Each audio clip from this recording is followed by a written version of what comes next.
আমাদের একটা জয়েনিং আছে, জয়েনিং এর পরে আমি বক্তব্য রাখবো, তারপর আমাদের নেত্রী বক্তব্য রাখবেন। উনি আমাদের প্রধান বক্তা, ওনার বক্তব্য শেষ হবে। হাবিবুল্লাহর নেতৃত্বে মঞ্চে উপস্থিত হন বন্দে মাতরম, বন্দে মাতরম, বন্দে মাতরম। জাতীয় কংগ্রেস জিন্দাবাদ, জাতীয় কংগ্রেস জিন্দাবাদ, জাতীয় কংগ্রেস জিন্দাবাদ। এইবার যারা আমাদের জয়েন করেছে তাদেরকে উত্তরে দিয়ে সম্মান করা জানানো হচ্ছে। হাবিবুল্লাহ, আমি ঘরে ছেলে আবার ঘরে ফিরে এলাম।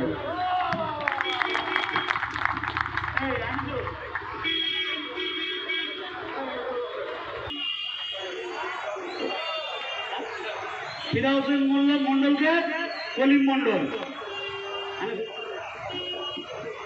আর ছাত্র পরিষদের মহেশতলা সভাপতিকে বরণ করে নিচ্ছেন মহেশতলা ব্লকের সাধারণ সম্পাদক আনিসুল হালদার।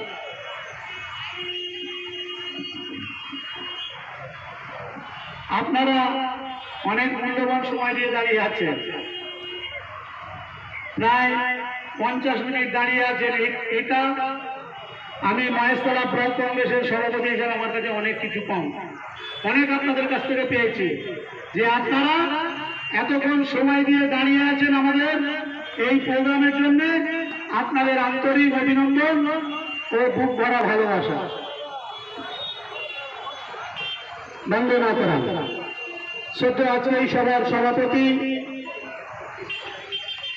শাহজাহান মোল্লা মঞ্চে উপস্থিত, যার কথা শোনার জন্য আপনারা অধীর আগ্রহে আছেন, আমাদের মহিলা রাজ্য কংগ্রেসের নেত্রী, রাজ্যের সাধারণ সম্পাদিকা বোন পূজা রায় চৌধুরী উপস্থিত, মহেশতলা ব্লক কংগ্রেসের সাধারণ সম্পাদক আনিসুল হালদার মঞ্চে উপস্থিত, জেলা কংগ্রেসের সম্পাদক ভাই কলিম মন্ডল মঞ্চে উপস্থিত, মহেশতলা ব্লক কংগ্রেসের সম্পাদক পল্টু ভাই মঞ্চে উপস্থিত,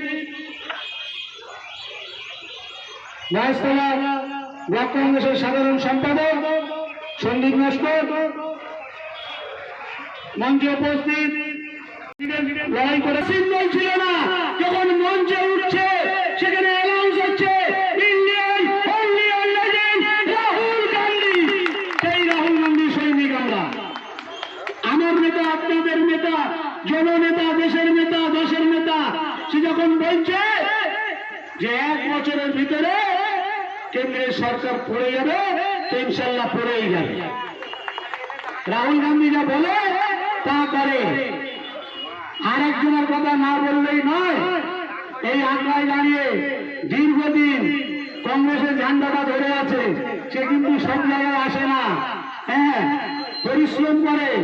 ভাই আকবর, তুমি মঞ্চে এসো, মঞ্চে এসো আকবর। আকবর দীর্ঘদিনের জন্য লড়াই দিয়ে যাচ্ছে, তাই আকবরের জন্য আমার আরো ভালোবাসা রইল। আপনারা দেখতে পাচ্ছেন আজকে বাংলায় সরকার চলছে, ইতিহাসের প্রথম সরকার চলছে, শাসকে বিজেপি, অপোজিশনে বিজেপি। হ্যাঁ, বলে ভালো তৃণমূল। আমি ওই নাম শুনে পার্টি অফিসে বসে মুচকে মুচকে হাসি। আবার ভালো তৃণমূল কোথা থেকে এলো? তৃণমূল মানেই তো চোর। হ্যাঁ, আবার শুদ্ধ করা তৃণমূল কোথা থেকে এলো? হ্যাঁ, বিজেপির ছত্র ছায় যারা যায় তারা বিজেপির ওয়াশিং মেশিনে ঢুকে সব সাফাই হয়ে যায়।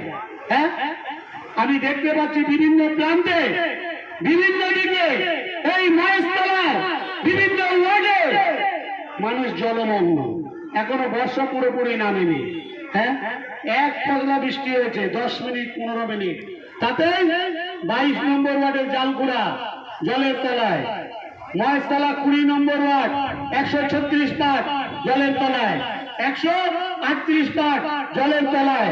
হ্যাঁ, আর কিছু ওই আমি বলি না যে করে এসে করে কামিয়ে খায়, তৃণমূলে কিছু এসে করে কামিয়ে খাই, তারা টিভিতে সাক্ষাৎ দিচ্ছে, বলছে দাদা সব কাজ করে দিয়েছে।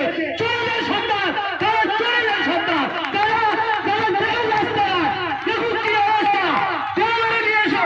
যদি রাস্তা নয়, আমরা আন্দোলন করতে রাস্তায় নেমে যাবো। এরা পালাবার রাস্তা খুঁজে পাবে না। আমি হুঁশিয়ারি দিচ্ছি এই চোরটাকে, যে এখনো যে সমস্ত রাস্তায় জনগণ হয়ে আছে, ভালোভাবে এদেরকে ঠিক ভাবে জল নিকাশি ব্যবস্থা করো, তাহলে কংগ্রেসের আন্দোলনে তোমরা ঘর থেকে বাইরে বার হতে পারবে না। হুঁশিয়ারি দিয়ে দিলাম আজ এই মঞ্চ থেকে, ঘর থেকে বাইরে বার হতে পারবে না। অনেকেই যাচ্ছে কংগ্রেসে জয়েন হবে। ও দাদা এত তাড়া কেন, এত তাড়া কেন? কংগ্রেস থেকে তৃণমূলে গেলে ডিগবাজিকে, ঘুগনিটা তো খেয়েছো বাবা, শালপাতা তো চাটতে হবে। ঘুগনি খেয়েছো, শালপাতা চাটতে হবে। এত তাড়াতাড়ি নাকি কংগ্রেসে নিয়ে নেবে? আজকে আপনারা দেখেছেন এই মহেশতলা থেকে অনেক তৃণমূলের কাউন্সিলর ডাইরেক্ট চলে গিয়েছিল। আমাদের অনেক মানুষ আছে তাদের হাত ধরে যে প্রদেশ থেকে জয়েন্ট হবে। প্রদেশ পূজা রায় চৌধুরীদের মতো নেত্রীরা পরিষ্কার বলে দিয়েছে, শুভঙ্কর সরকার বলে দিয়েছে যে না, জয়েন্ট হতে গেলে, ক্যান্ডিডেট হতে গেলে ব্লক কংগ্রেসের হাত ধরে আসতে হবে। তাই আজকে তারা ব্যাক ফুটে, আমার কাছে খবর আসছে তারা বিজেপিতে যাবে। পিঠ বাঁচাতে হবে এদের পিঠ বাঁচানো যাওয়ার কোনো রাস্তা নেই। কেলেঙ্কারি এদের আছে। আরে ভাই, আমরা তো আজকে 34 বছর বামফ্রন্টের বিরুদ্ধে বাংলায় লড়াই করেছি। আমাদেরকে তো কোনো দল বদল করে যেতে হয়নি। 15 বছর অত্যাচার আমাদের উপরে, কম অত্যাচার করেনি। জমি কিনেছি, জমি দখল নিতে দেয়নি, কম অত্যাচার করেনি আমাদের উপরে। তারপরেও কংগ্রেস ছেড়ে কোনো খেলার ছত্র চাই দেয়নি, কোনো তৃণমূলের ছত্র চাই দেয়নি, কোনো বিজেপির ছত্র চাই দেয়নি। আজও যাব না, কারণ বাপ একটা হয়, বাপ একটা হয়। আমার বাপ আমাকে জন্ম দিয়েছে, আমার বাবার নাম এবারে পেয়ারা ছিল, আমি সেটাই জানি। কিন্তু কংগ্রেস ঘরে জন্ম নিয়েছি, রাজনীতির মঞ্চে কংগ্রেস ঘরে জন্ম নিয়েছি।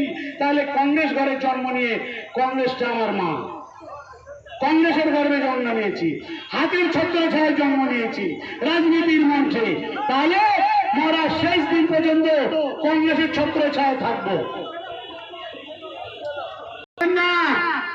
আপনারা ধৈর্য ধরুন, একটু ধৈর্য ধরুন, একটু ধৈর্য ধরুন। মানুষের আশা আকাঙ্ক্ষা আছে, মানুষের। একটু তোমরা সামনের দিকে চেপে এসো ভাই, একটু এদিকে মঞ্চের দিকে চেপে এসো, একটু চেপে এসো। মানুষকে नफरत छोड़ो, भारत जोड़ो। नफरत के बाजार में मोहब्बत का दुकान खोलो। তাই আমরা রাহুল গান্ধীর সৈনিক। আমরা একটুখানি কষ্ট ত্যাগ স্বীকার করে দিতে পারবো না? একটু ঘেঁষাঘেঁষি করে দাঁড়াতে পারবো না? আপনারা একটু সরে আসুন না। একটু হয়তো আপনাদের কষ্ট হবে গরমের সময়। তাই তো যারা গরমে পুড়ে যখন উঠে আসে, সেটা কিন্তু খাঁটি সোনা তৈরি। দেখবেন সোনাকে যখন পুড়িয়ে, গরমে পুড়িয়ে এনে তুলে আনে, তবে খাঁটি সোনা তৈরি হয়। আপনারা যারা এই কষ্ট স্বীকার করে এই দুর্যোগের ভিতরে এই ভিড়ে দাঁড়িয়ে, বৃষ্টি পড়ছিল, সেই বৃষ্টি অবস্থায় যখন দাঁড়িয়ে আছেন, আপনারাই হচ্ছেন খাঁটি সোনা।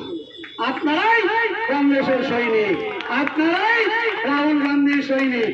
কি আপনারা আগামী দিন রাহুল গান্ধীকে প্রধানমন্ত্রী দেখতে চান তো?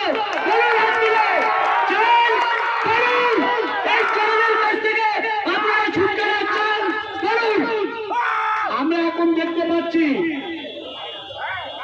নব তৃণমূলের নাম লেখালে কোমরে দড়ি পড়ছে না, কোমরে দড়ি পড়ছে না, শুধু নব তৃণমূলের নাম লেখালে। মহেশতলায় যতগুলো এখনো অ্যারেস্ট হতে বাকি আছে, তারা নব তৃণমূলের নাম লিখিয়েছে। নব তৃণমূলের নাম লিখিয়ে তারা ভাবলো আমরা বেঁচে যাব।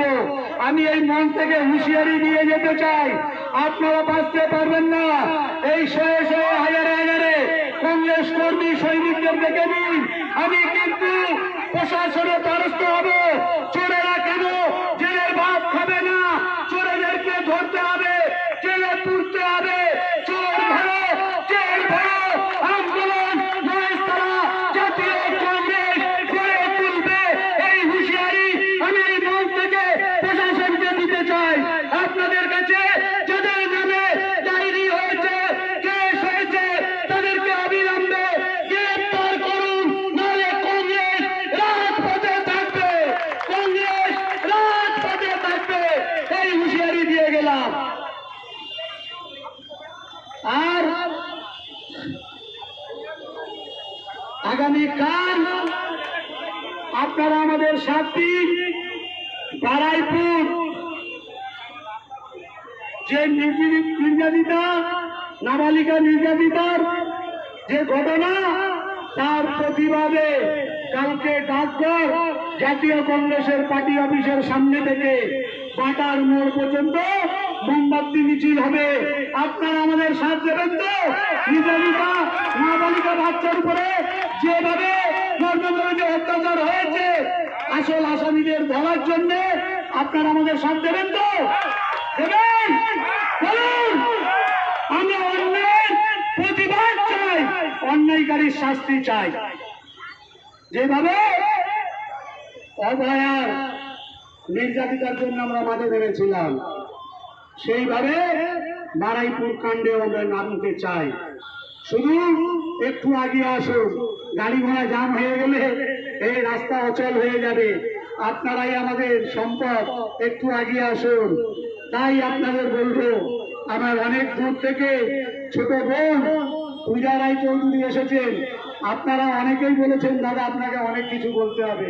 আমি ঘরের ছেলে, আপনাদের কাছে সবসময় আমি বলবো, কিন্তু আপনারা যার কথা শোনার জন্য এই পূজা রায় চৌধুরী সর্বপ্রথম মহেশতলায় পা রাখলেন, তার জন্য আপনারা হাততালি দিয়ে অভিনন্দন জানান। ছোট